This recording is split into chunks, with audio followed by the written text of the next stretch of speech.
Hello दोस्तों, market अभी correction के मूड में दिख रहा है।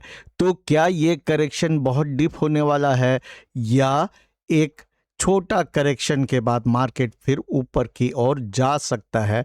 आज के इस एनालिसिस में हम लोग देखेंगे और समझने की कोशिश करेंगे निफ्टी को 1 आवरली चार्ट के एलियट वेव एनालिसिस के हिसाब से।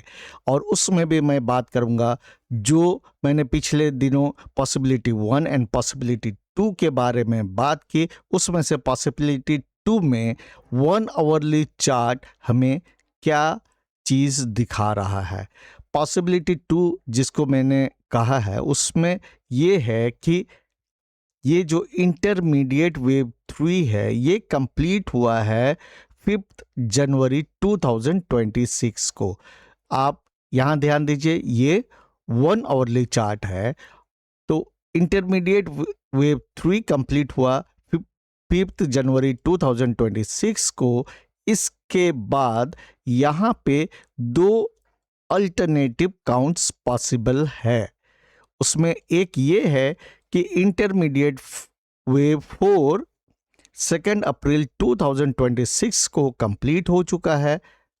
उसमें आपको ए, बी, सी ये 3 सब वेव्स दिख रहे हैं और इसने लो बनाया 22,188.95 का। और दूसरा इसमें है कि इंटरमीडिएट वेव 4 अभी कंप्लीट नहीं हुआ है, बल्कि 2 अप्रैल को इंटरमीडिएट वेव 4 का ए कंप्लीट हुआ है, जिसमें ये ए बी सी 3 सब वेव स्ट्रक्चर बनाया है। इसके बाद फिर ये जो अपमूव हो रहा है ये वेव बी है और फिर वेव सी मार्केट को नीचे की ओर ले जाएगा। तो अब इसमें ये 2 पॉसिबल जो अल्टरनेटिव काउंट्स है, इस पर आज हम लोग डिटेल में बात करेंगे। तो पहले काउंट में हम लोग ये मान के चलते हैं कि इंटरमीडिएट वेव 4 2 अप्रैल 2026 को कंप्लीट हो चुका है यहां पे। और इसके बाद यहां जो ऊपर की और बाउंस हुआ है ये इंटरमीडिएट वेव 5 के फ्रैक्टल के कारण है। अगर ऐसा होगा तो वेव 5 कहीं भी रहे वो 5 सबवेव स्ट्रक्चर बनाएगा।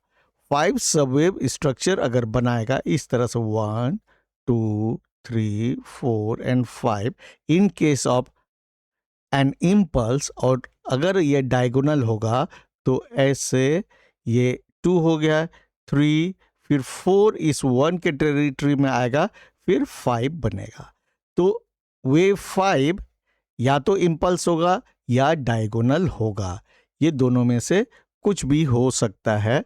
तो उस केस में आप देखिए ये 1 यहाँ कंप्लीट हो गया है अप्रैल 2026 में ही 21 अप्रैल को। इसके बाद ये 2 है, यहाँ पे आप 2 देखिए। और अभी का जो अपमूव है ये 3 है, फिर 4 बनेगा, फिर 5 बनेगा और ये 5 के कारण ये इंटरमीडिएट वेव 5 कंप्लीट होगा। तो यहाँ पे आप इस परिस्थिति में भी देखिए, ये अगर अभी इस वेव में है, मिनवेट वेव 3 में अगर है, तो मिनवेट वेव 3 के अंदर आपको फिर 5 सबवेव स्ट्रक्चर देखने को मिलेंगे, क्योंकि वेव 3 हमेशा 5 सबवेव स्ट्रक्चर होता है और हमेशा इम्पल्स होता है, यानी वेव 4 वेव 1 के टेरिटरी में कभी नहीं आएगा। इस मिनवेट वेव 3 के अंदर का जो फ्रैक्टल है 1 कंप्लीट है, 1 कंप्लीट हुआ यहाँ पर देखिए डेट, ये 3 अगस्त 2026 को 1 कंप्लीट हुआ। इसके बाद इसको और क्लोजअप में देखिए, ये 2 चल रहा है। इस 2 में देखिए ये है ए, ये है बी और ये है सी। तो बी में ए बी सी दिख रहा है आपको। इस सी में फिर आपको क्या दिख रहा है, 1 2 3 और कंप्लीट अभी 4 चल रहा है। इस 4 में ये या तो ABC बनेगा या ABCDE एक ट्रायंगल बनेगा। वेव 4 में ट्रायंगल हो सकता है, वो फिर इस तरह बनेगा। अगर ये ट्रायंगल बनना है तो यहाँ पे आपको ABCDE देखने को मिलेगा। आप देखिए क्या मिल रहा है, A complete, B complete, CDE और इसके बाद फिर नीचे। ये एक पॉसिबिलिटी है, या ABC होगा। तो ये पहले में बोलना थोड़ा सा सही नहीं होगा, तो इस तरह से आपको सोचना है। तो यहाँ पे important Fibonacci retracement level for this सब इनवेट वेव 2 आर क्या क्या है, देखिए 38.2% जो कि है 24,328, 50% Fibonacci retracement level is 24,188 and 61.8% Fibonacci retracement level is 24,049 और 78.6% Fibonacci retracement level is 23,850। तो यहाँ जो लग रहा है इस तरह से ये मिनिमम 50% फिबोनाची रिट्रेसमेंट लेवल तक आ सकता है, या फिर उसके नीचे ये हाई प्रोबेबिलिटी है, क्योंकि आप यहाँ पे देखिए एक गैप है इस जगह में। ये गैप बना है 29 जुलाई को। ये गैप भी भर जाएगा अगर मार्केट 61.8% फिबोनाची रिट्रेसमेंट जो कि है 24,049 का यहाँ तक रिट्रेस करता है इस वेव 2 को बनाने के लिए। और इसके बाद फिर मार्केट ऊपर की ओर जाएगा। इसीलिए यहाँ पे माने कि point of invalidation, point of suspicion कहूँगा मैं, सस्पिशन इज ये 78.6% का लेवल 23,850। तो 23,850 नीचे की ओर अगर ब्रेक होगा तो फिर ये जो काउंट कर रहे हैं इसके वैलिडिटी पर मुझे शक होने लगेगा।